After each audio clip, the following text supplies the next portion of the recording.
Okay, today's project is creating a Greek staff, which I'd never heard of before, but a couple days ago I had a former colleague and friend reach out and say, hey, I need this. Is this something you can do? So she explained it and then sent me some pictures, and then I Googled it or searched online more. So we're creating a staff for Zeta Phi Beta, and they use it during their events, and there's all kinds of different ways that you can make it, as you can see here. They also have matching outfits, and their colors are in a royal blue and a white. Pearls are a thing.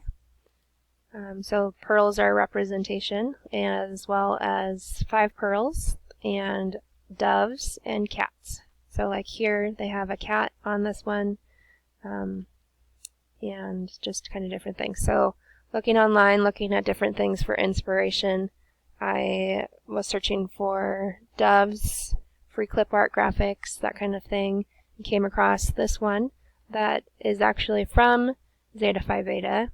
And so then got to read more about the organization and the professional sorority that they have, and looked at different dove outlines, just trying to kind of figure out what I want to do.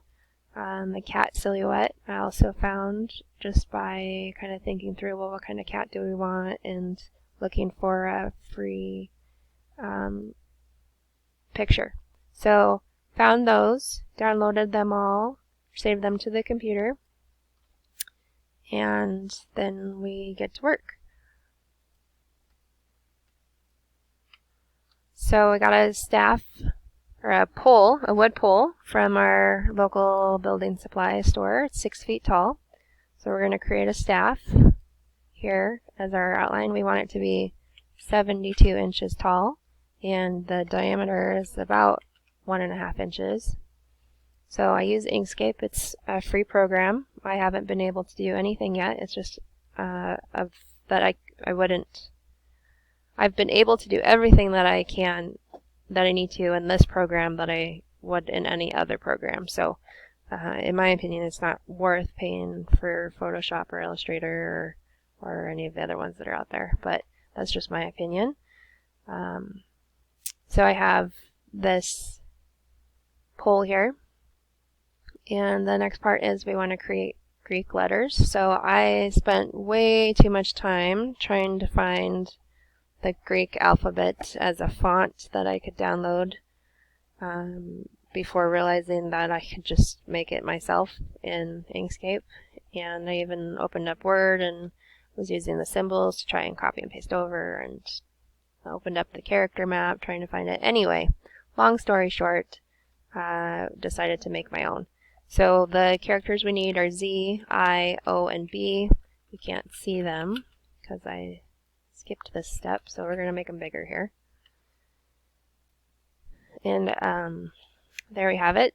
And then I have also way too many fonts installed on my computer for Inkscape, and so I use WordMarket, which is a free website that looks at all of the fonts installed on your computer, and you can type in what you're looking for up at the top and then scroll through and find one that you like to try out. So I decided we're just going to use Bookman Old Style, which is a font kind of similar to some of the other ones that are out there. We're going to make this just a bit bigger. And we're going to change our font to Bookman Old Style. So there we go. And then we're going to turn it into a vector. So before I do that, something that I try to remember to do, sometimes forget, so I'm going to duplicate it, Control D, and drag it up so it's off my working area. So the reason I do this is so that I can go back to the file and reference what fonts it is that I used. Because once I turn this into a vector by going path, object to path, now it's a vector, then I won't be able to look at the font because it's not an actual font anymore. Whereas this one up here, it's not vectorized, it's still text. So here's our shapes. We're going to break it apart to turn it into its own individual letters. So I did path, break apart, and then I went over here and I ungrouped it. So you can also do object and then ungroup, or shift control Z. And we're going to take our I and our O and put them together. So I'm going to make it a little bit smaller. I'm going to stick them both together. And if we flip over to display mode, we can actually see the outline and what the Glowforge sees instead of just the graphics. We're seeing the lines, and so you see that they need to be welded together, because otherwise the Glowforge is going to treat this right here and this right here as negative space, and it won't do anything with it. So we're going to path, union, put them together. So I'm actually going to undo that because I skipped a step. We're going to align and distribute it, so we're going to make sure it's centered both ways, and then we're going to do path, union. So now they're together, and I have my Greek letters.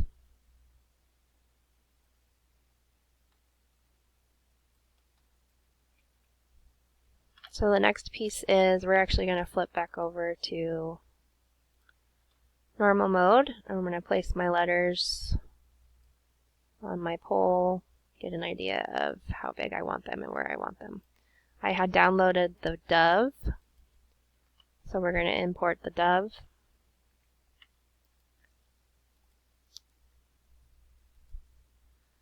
And we're going to import the cat.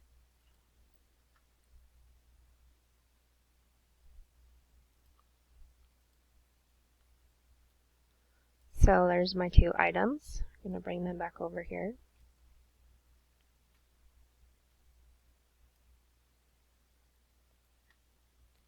So for this dove, it's got the background still, which we don't want. And we are going to then go path, and we're going to trace the bitmap. And when I'm doing this, I make sure that live preview is on so I can actually see what it's doing, or see the image. And then it just depends on what I'm doing, but I usually will do colors. So this is really helpful for any kind of logo or anything that you have a client give you and they don't have any other artwork with it other than it's a PNG because they had someone else do it forever ago and now they want you to update it or use it for something that you're creating for them. So you can go in and you can scan it and turn this image into a vector. So I did that. You can't really tell that anything happened, but this is a little bit blurrier. And if I come out now, I can pull it off of it. So this one is our original and this blurrier one is our new one. And I'm going to ungroup it because what it did is it took all of the different colors that were in this and made them their own items. So then I can start pulling this apart and comparing it to the original to choose which one it is that I want to do. So if I use my node tool here, I hover over it, you can see the red outlines. So this one right here is the original picture, but these are all of the different vector files that were created. So we know we don't want this one because the beak is way too far, so this is more of an outside one. Keep pulling these off. So looking at it, we don't want this to touch here. We do want the beak, and this one is too far, the beak's too far, but this one is a good. So we're going to keep this one, and I'll show you how to weld the beak together. So we're going to get rid of that one, and that one, that one, and that one. So now we have our dove. It's all vectored together. We can get rid of our picture. And we're going to use our node tool. And we're going to put this on top of the other one. So now it looks like it's all joined together. But again, if I switch over to display mode to outline, you can see there's a bit of a line here where it overlaps. So the Glowforge doesn't know what to do with that. I'm actually going to make this just a little bit more. We're going to round that out.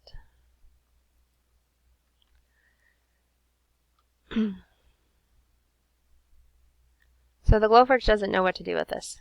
So we actually need to take our image here. And we're going to path, break apart, which is going to take each one of these sections and put it into its own section. You can see now the dotted line boxes. And then we're going to go path union. And now it put it together and it got rid of those lines that are there. So we have our bird. We're going to switch back to display mode normal. So the other thing that I decided that I wanted to do stylistically was to have outsets. So we're going to duplicate with Control D. So now we've got 2 of them. And I'm going to take that second one and I'm going to do an outset, which is going to make it bigger. So I can keep doing this with my keyboard too.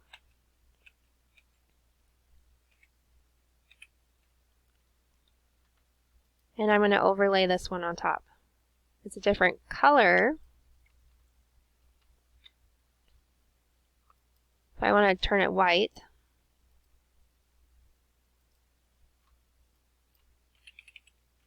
so I'm changing my codes to make it white, and actually still I need to raise it to the top too.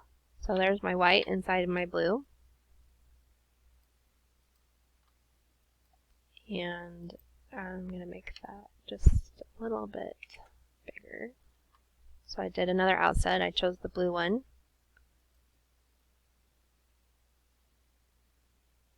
And then I'm going to select both of them. And I'm going to center them together with each other. And then I'm going to group it so that they stay together. So now there I have my dove.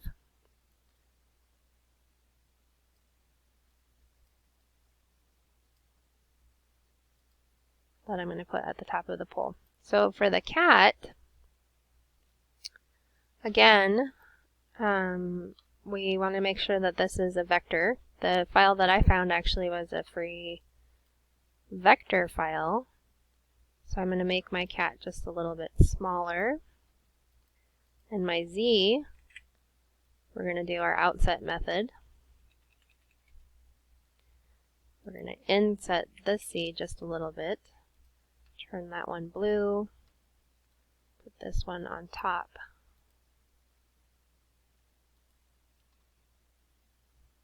Maybe inset it just a little bit more.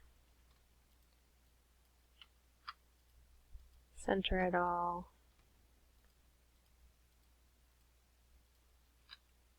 Turn my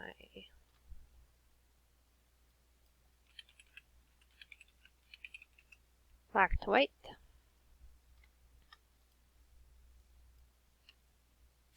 Group it together. And take my cat.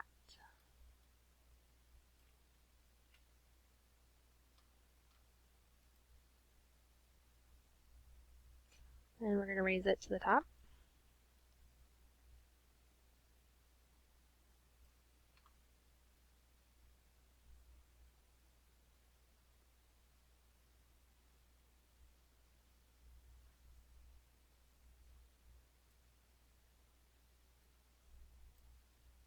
And just basically kind of positioning it on here. So then I want this tail to come up just a little bit more. So I'm going to grab that and I'm going to extend it up just a little bit. Make the tail come down, over.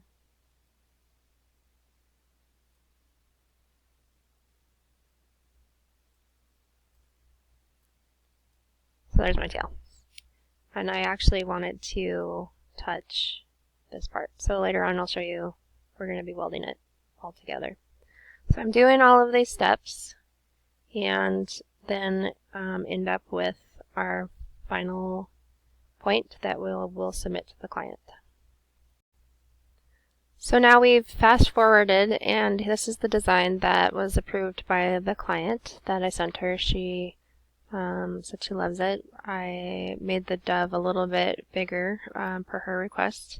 But so now we got to get it ready for going in the Glowforge, because this giant 6.5 foot design isn't going to go in just as one go. So what I did was I duplicated my layer. So you can go proof, or you can click on it and you can hit duplicate current layer. And so that made a double, and I renamed one. I named one proof and I named the other one Glowforge file. So we're going to turn off proof and turn on Glowforge files. So here's our file, and we need to actually get it ready to go into the machine. So I switched it over to display mode, and here is the one of the reasons why we have to get it ready is that it's still got all of the distinct pieces. So we need this cat and the Z to be all blue, the outer Z, and then the inner Z is going to be white, but the cat here is cutting through everything. So one thing that we're going to do then is we're going to do a difference with the white Z, the inner one, and a union with the outer Z. So we're going to ungroup everything. And we're going to make sure everything is ungrouped, because I tried to do this just a bit earlier and it wouldn't work. So I figured out what the issue was. And sometimes it has problems if it still thinks it's in a group with Inkscape. So we're going to take our cat and we're going to make a copy of the cat. So there's two cats here. I used Control D to duplicate, so there's one on top of the other. And then we're going to select the inside Z. So I'm going to hit Shift and hold it down and select both of them. And I'm going to go up to Path, and we're going to do Difference. So now my inside Z has the tail space cut out. So this is going to score on the Glowforge to provide me a way to peel off the tape for painting.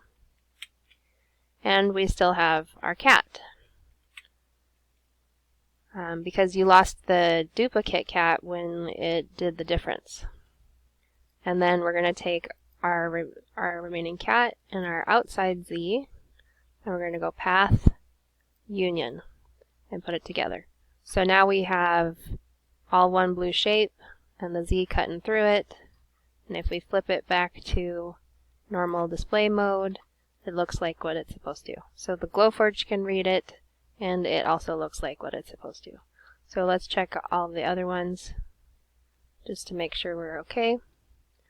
So the outside line is going to be where it cuts. The inside line is where it's going to score it. Now overlapping. Oh, we have an extra little bubble in here from when we did our difference.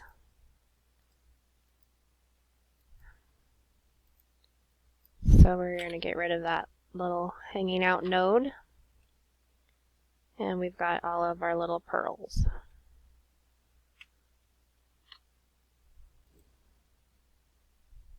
Switch it back to normal mode, and now we just get it ready for going in the machine. So you can leave it like this. I'm going to actually kind of line it up over here and position it. Let's group this one back together, because we're going to be actually making it this way. So we check our size here. So the size of this is 13.5 by 10.99, so we should be good there. This is 11 inches wide by 10.4, so we're good. Flip it. So I'm going to feed my wood through on the Pro, and you don't need to. If you have a basic or a plus, you can just put in your material and do this one and then switch out material. And you don't have to load another file. You just would move your file pieces up on the board, and I'll show you that here in a bit. Oh. Group those together.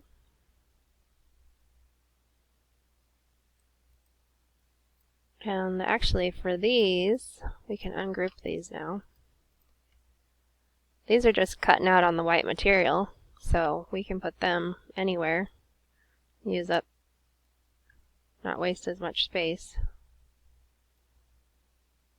Because I would have already, I'm going to paint my board white before sending it through. And then mask it. And so then when it's done, I'll just peel off the masking.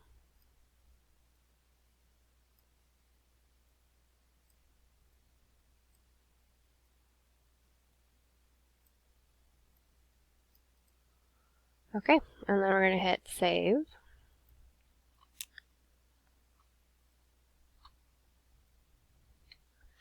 So this exercise, for the reason that we're doing it, I'm going to delete this one that I loaded in.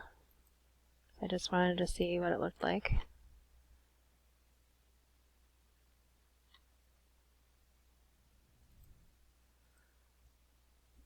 The point of doing this exercise and trying to step through all of this is to see what our runtime is. So now I can see I can drag my design up and down here on the board. So the board that's in there now isn't actually the one that I want to use. I'm going to switch machines. Yes, I know there's a present.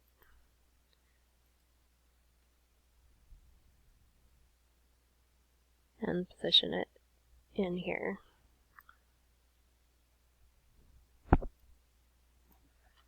So I am cutting the outside and scoring the inside.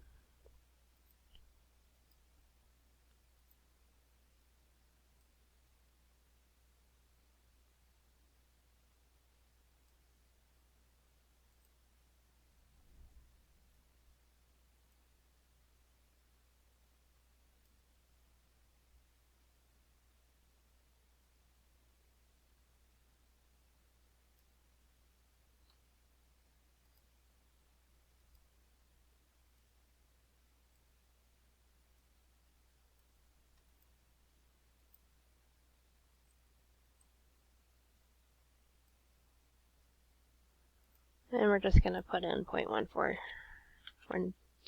for now.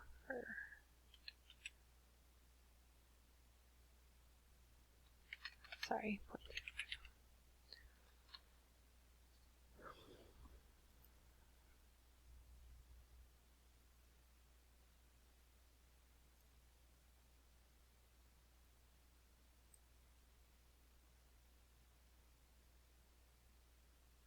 There we go.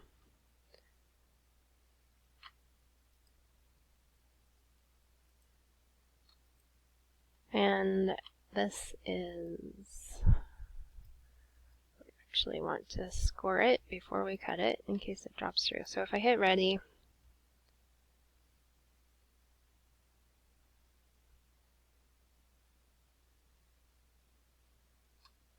we're going to keep doing that.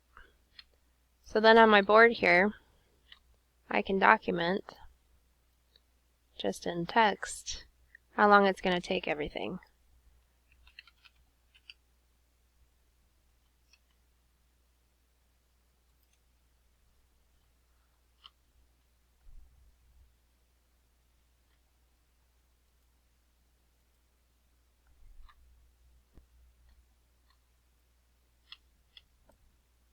So I'm going through and moving. I'm selecting everything by doing Control-All or Control-A.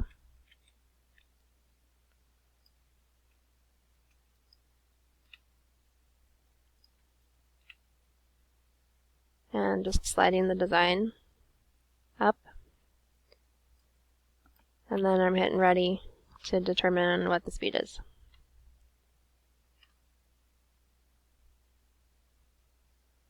.418. And then documenting it.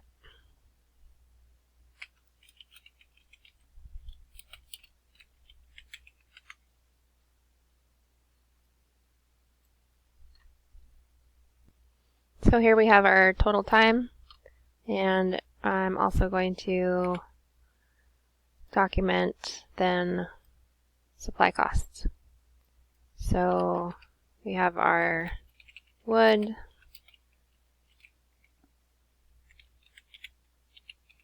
I'm not going to use the full sheet, probably only going to use half of it, so basically $9.98. And we've got spray paint 2 times $4.99.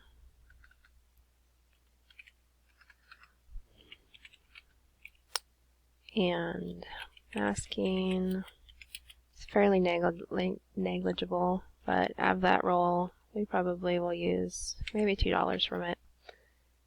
And then we've got the pole.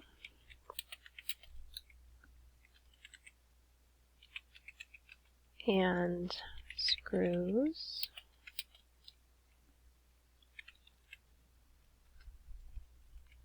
Maybe $1, maybe $2. And then we've got glue, which is also pretty negligible.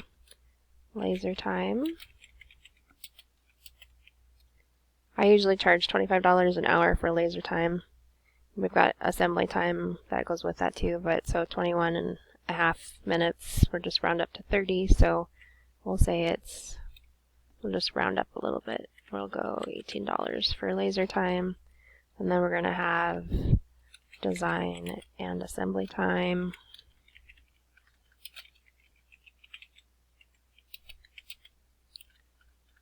And we've got ribbon.